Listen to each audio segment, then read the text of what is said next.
So diggity diggity diggity diggity hey diggity diggity diggity diggity hey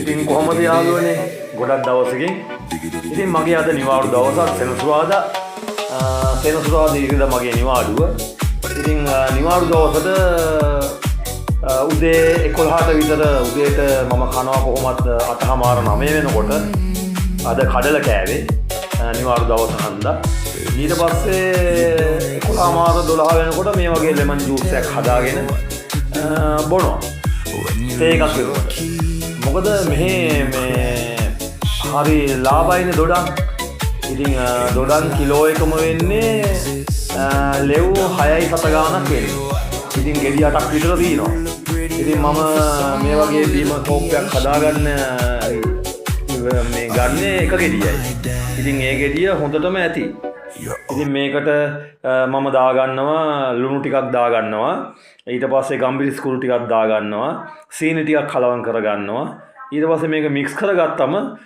පට්ටම රහක් තියෙන්නේ ඇත්තටම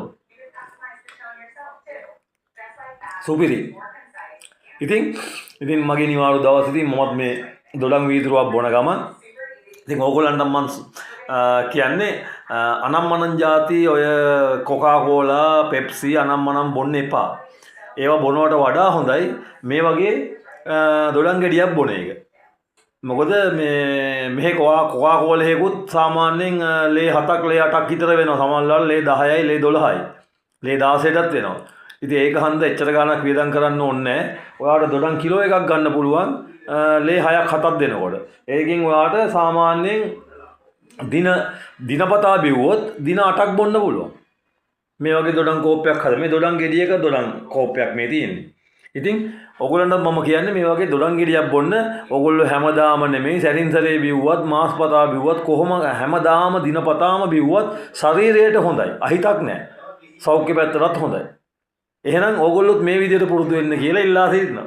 එහෙනම් ජය වේවා සුබ දවසක් බයි ලැරි වෙදරේ